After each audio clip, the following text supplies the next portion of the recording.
2 hours 30 minutes run time తో ఇది ఒక మైథాలజీ ఫిలిం. భగవాన్ శ్రీకృష్ణ రాధారాణి ప్రేమ కథ ఇది. మూవీలో రియల్లీ విజువల్స్ మాత్రం ఎక్సలెంట్. నిజంగా ఒక ఫీల్ గుడ్ మూవీ చూసా. కృష్ణ భగవాన్ రాధారాణి ప్రేమతో నిండిపోయింది ఈ సినిమా. చివరి కృష్ణ భగవాన్ క్యారెక్టర్ సిద్ధార్థ్ గుప్తా చేశారు. రియల్లీ లార్డ్ కృష్ణ క్యారెక్టర్ లో పర్ఫెక్ట్ గా సెట్ అయ్యారు. అండ్ పర్ఫార్మెన్స్ వైజ్ ఎంత చెప్పినా తక్కువే ఆయన గురించి. రాధా క్యారెక్టర్ చేసిన సుస్మితా భట్ గారు ఎక్స్ట్రాడినరీగా చేశారు. చాలా అందంగా, నిజంగా, పవిత్రంగా, మరీ హార్ట్ఫుల్ గా పర్ఫార్మ్ చేశారు. సో కృష్ణ భగవాన్ రాధారాణి ప్రేమ తర్వాత ఏం జరుగుతుందని చూపించారు.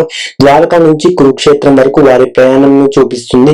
కృష్ణ భగవానుడు మన కళ్ళ ముందు కనపడతారు. కృష్ణుడు ఒక ప్రేమికుడుగా, రాజుగా, రక్షకుడుగా ఆయన ఒక అద్భుతం. ఈ కథలో మెయిన్లీ సత్యభావం వైపు నుంచి చూపించడం బాగుంది. ఇక్కడ ఎలాంటి యుద్ధం ఎక్కువగా డ్రామా లేదు. హార్ట్ఫుల్ గా ఒక మంచి వైబ్ క్రియేట్ చేశారు. ప్రతి ఫ్రేమ్ చాలా సినిమాటిక్ అండ్ గ్రాండ్ గా ఉంటుంది. బీజిఎం కూడా ఇంప్రెస్ చేస్తుంది. ఈ సినిమాని మిస్ అయితే ఒక సినిమాటిక్ ఎక్స్పీరియన్స్ ని మిస్ అవుతారు. ఈ సినిమా చూడొచ్చు అంటే ఫ్యామిలీతో చూడండి హ్యాపీగా. ఆ పర్ఫార్మెన్స్, విజువల్స్, సాంగ్స్ కోసం బ్లైండ్ గా వెళ్ళిపోవచ్చు. వీడియో నచ్చితే లైక్ చేయండి, షేర్ చేయడం మర్చిపోకండి.